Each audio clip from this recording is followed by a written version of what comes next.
Hi everyone, welcome back to a new video of this series where I share with you guys the equation sheets I have made for the physics portion of the exam. Before starting, I just want to clarify that the equations I'm sharing with you are not all the equations that can be tested in the MCAT, but with my experience and by reading the book or the Kaplan book, these are the equations I think are the most important. And as far as for myself, they have allowed me to average a score of 130 in my full lengths so far for the Chem&Phys portion. So without further ado, let's start. Today the chapter that we're going to go over is the first chapter of the Kaplan MCAT books, which is on kinematics and dynamics. So let's first start with the SI base units. I'm sure you guys know units can save you a lot of time in the MCAT if you know your SI base unit and if you're able to link it to certain variables and all that stuff. So I think knowing the SI base units and those three derived units, you're in good shape for especially the kinematic and dynamic chapter of the physics. So for length, we have meter, which is M, mass kilogram, which is kg, time second, which is S, current, which is ampere, which is A, substance, which is mole, MOL, and temperature, which is usually in Kelvin, K.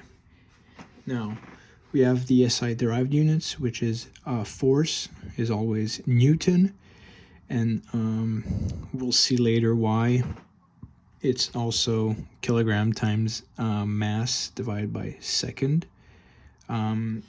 It makes a lot of sense when you have the equations in front of you and you know each variable's SI base units. For the energy, joules, it's kilogram times, wait, did I say, I might have said mass here as M, but it's M for meter, so it's kilogram times meter squared divided by second squared. And power is watt, which is kilogram times meter squared divided by second cube. And here I've put in parentheses. You notice here that all these three are very similar. They only differ here. There's one more meter compared to Newton, so Newton times meter is also joules. And here there is one more second in the denominator compared to the joules, so joules over second is also a way to represent watts.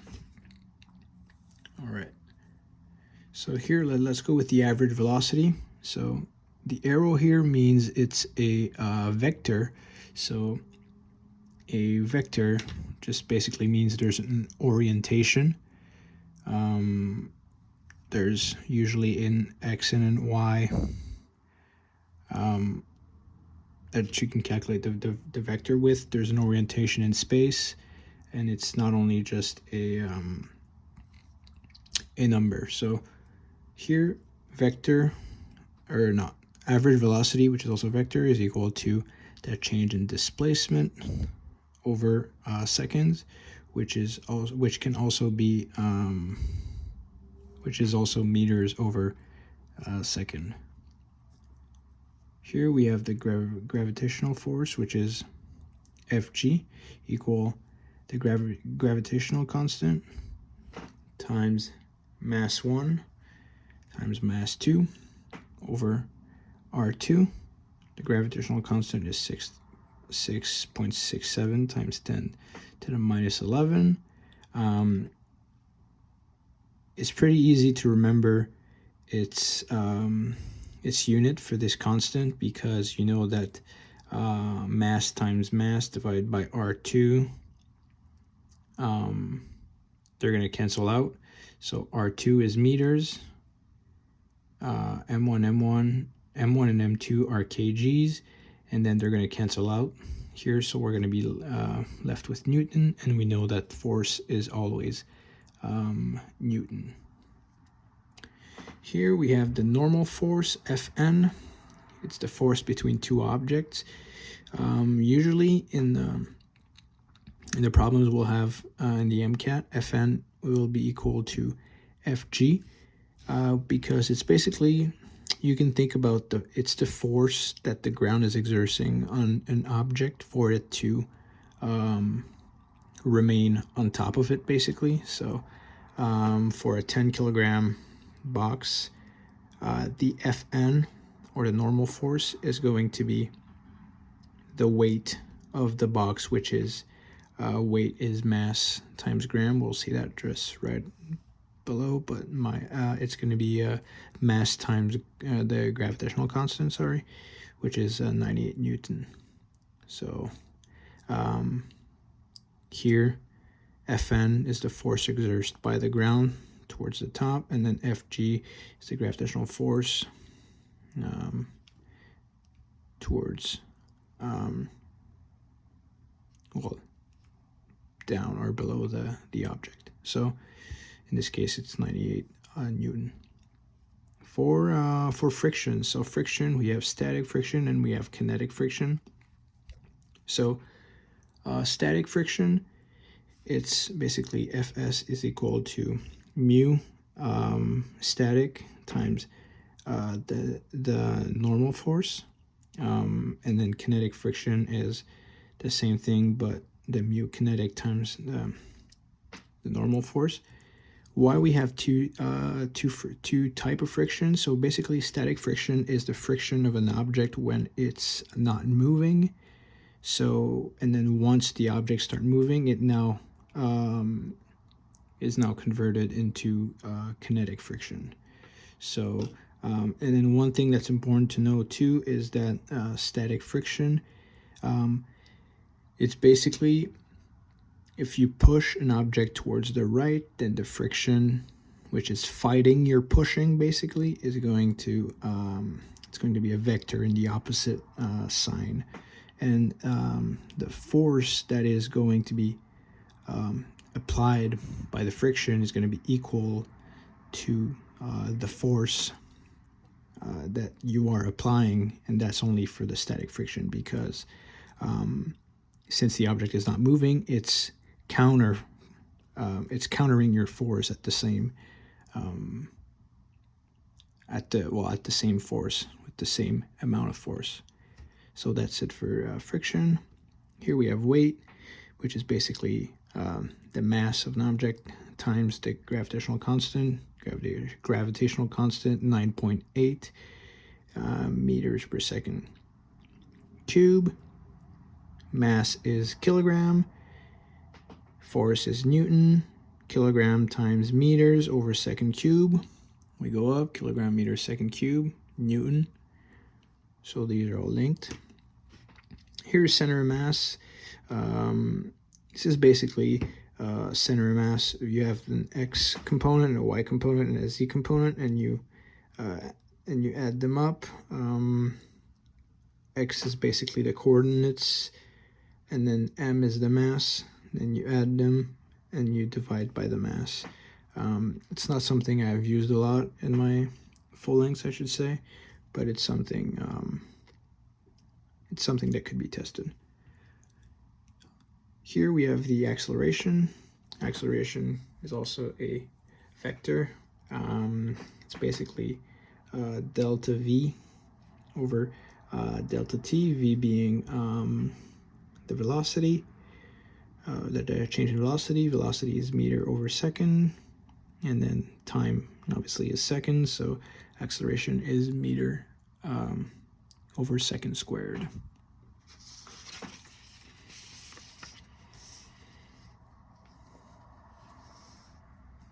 All right, the last few equations here, we have Newton's law. So there's three laws for Newton.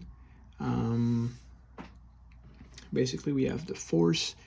The net force is equal to MA, and then this is really the most important Newton law. So force is equal mass times acceleration. And then there's also the third one is pretty important as well, where the force exerted on the force exerted from object A to object B is going to be the same force that object B is going to exert on object A, except the signs are going to be inversed. Those equations, the linear motion equations, are also very important. Displacements equal velocity times time. This is the same equation that we had on the other side, where velocity equals displacement over time, but it's just moved around. And then the variable we don't have in this equation is the acceleration. Here we have velocity is equal to initial velocity plus a times t, or acceleration times time. We know that acceleration times time is velocity, because if we take the acceleration equation and then we move it around and then we isolate the velocity, then velocity is acceleration times time. So the initial velocity plus the average velocity is equal to the velocity. Here we do not have the displacement as a variable in there. Now here, this one doesn't really make sense, so it's better you memorize it. But displacement is equal to initial velocity times time plus acceleration times time squared over 2. One trick I have here is, if we take this equation above and then we replace velocity, we know velocity is displacement over time. So if we put displacement over time, then if we multiply time to cancel it on this side, then we multiply time here, and then we multiply time here to the 2, and then you add another half here. So these are practically linked, but I'm not 100% sure why this 2 is here, but this has helped me memorizing it. And then the velocity is the variable missing here. Now we also have velocity squared is equal to initial velocity squared plus 2 times acceleration times displacement. And here, so we don't forget, we have acceleration is equal to velocity divided by time. And this is very important when you have problems like linear motion equations. You just try to write down all the variables they're giving you, and then you use the equations that's adapted for that question based on the variables you have and then the variable that you're missing. Here we have the centripetal force, which is basically the force exerted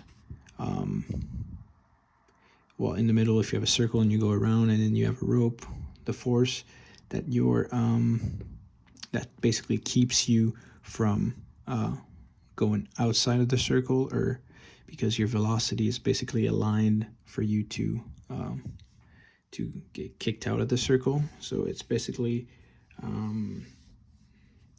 the centripetal force is equal to mass times velocity squared over r.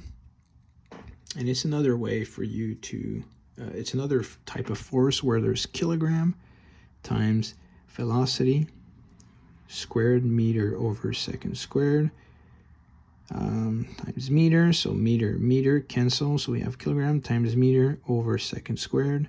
And then we know that this is also for Newton. So those are different variables that gives you a unit of Newton as well. And then R being the radius of the circle, V being the velocity. And here we have torque. And then I know you guys have not seen the equation for work yet, but I remember torque by comparing it to the equation of work, which is in the next chapter. But work is equal to force times distance times cosine of the angle, because work cosine of 90 degrees. So if you push or you put a force on an object 90 degrees, then you won't have any force. The object won't move. So this is equal to 0. But for the torque, it's the opposite. There's no torque when there's a torque when sine is when the angle is 90 degrees, but there's no torque when the angle is 0, because sine of 0 is 0. So that's kind of how I remember them. The only different thing is sine, because here we have, in work, we have the distance. Here is the radius. It's basically the distance to the fulcrum, so the fixed point of the torque. Torque is just a force of rotation, basically. And then we have force, and then we know that N times M is equals to joule. So just we'll recap. Torque is equal to force times R times sine of the angle, and the angle is between the force applied and the lever. So I hope this helped, and thank you for watching.